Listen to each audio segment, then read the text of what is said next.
இந்த தேர்தலை பொறுத்த வரைக்கும் வந்து பாராளுமன்ற தொகுதி மட்டுமல்ல விளவங்கோடுதிலும் இடைத்தேர்தல் நடந்து அதிலும் காங்கிரஸ் கட்சியின் சார்பாக போட்டியிட்ட தாரகை கற்பவர்கள் மிகப்பெரிய வாக்கு வித்தியாசம் ஜெயித்தார்கள். கண்டிப்பாக விளவங்கோடு மக்களுக்கும் முன்றை போல் இல்லாமல் இந்த ஊரிலே இருந்து அவர்கள் சேவை செய்வார்கள் என்று உறுதியாக நாங்கள் சொல்லிக்கிறோம். மக்களுடைய குறைகளை கேட்டறிவு இப்போ இன்னைக்கு வந்து மீண்டும் வந்து கூடிய விரைவில் மக்களை சந்தித்து அவருடைய குறைகளை கேட்டறிந்து அதற்கான தீர்வுகளை உடனே தருவேன் என்று சொல்லிக்கிறேன். அதாவது நீட் வேண்டாம் என்று முதலிலிருந்து தமிழகத்தில் தான் நம்ம குரல் கொடுத்துட்டு இருந்தோம். இப்போ தமிழகத்தையும் சேர்ந்து பல மாநிலங்கள் வந்து அதற்கு வந்து துணை நிற்கிறார்கள். ஏன்னா வந்து நீட் வந்து என்னன்னா அதற்கான இன்ஃப்ராஸ்ட்ரக்சர் எதுவுமே இல்லாமல் வந்து திடீர்னு ஒரு திணிப்பாக இருக்கக்கூடாது. அதனால வந்து இப்போ மாணவர்களை வந்து ஒரு கல்வி வந்து அவர்களுக்கு எளிமையாக இருக்க வேண்டுமே தவிர வந்து அதை ஒன்றும் ஒரு தேர்வு வந்து அவர்களை வந்து ரொம்ப கஷ்டப்படுத்துகிற மாதிரி இருந்தது. ஸோ அதனால வந்து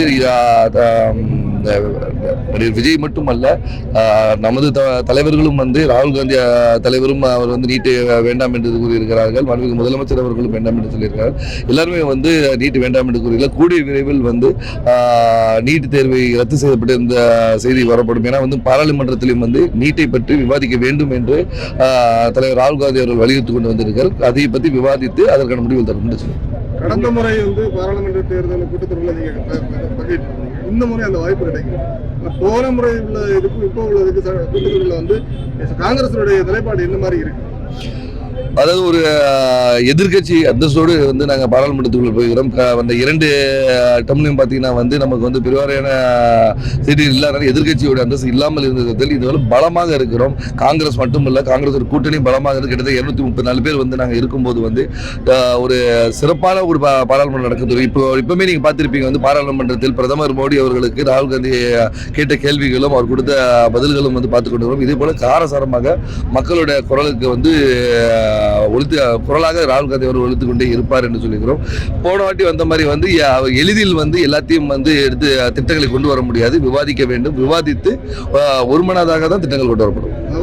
இந்துக்கள் மனதை புண்படுத்தும்படியாக ராகுல் காந்தி பேசுறதாக ஒரு குற்றச்சாட்டு இருக்கு. அதாவது வந்து வார்த்தையில் குறை கண்டுபிடிப்பது தான் பிஜேபியோட வந்து ஒரு ராகுல் காந்தி தலைவர் வந்து என்ன பேசினார் என்று எல்லாருக்கும் தெரியும். அவர் பொதுவாக பேசிக் கொண்டு வரும்போது அது இந்துவை வந்து தவறாக பேசுகிறார் என்று பிரதமர் அவர் கூறுகிறார். அதற்கு ராகுல் காந்தி தலைவர் அவர்கள் தெளிவாக சொல்லியிருந்தார். அதாவது பிஜேபியை பற்றியோ முதல்வர்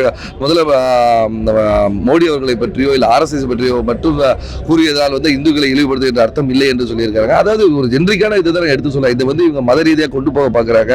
இனி வந்து அந்த மாதிரி இதை பண்ணக்கூடாதுன்னு சொல்லிக்கிறோம். இதை நடக்காம நாங்கள் பார்த்துருக்கோம். தமிழகத்துல வந்து விக்கிரவாண்டி இடைத்தேர்தல் நடந்துட்டு இருக்கு. அதிமுக போட்டியிடல. ஆனா அண்ணாமலை வந்து பயத்தினால வந்து அதிமுக போட்டியிடலன்னு சொல்லியிருக்காரு. அதை எப்படி பாக்குறீங்க?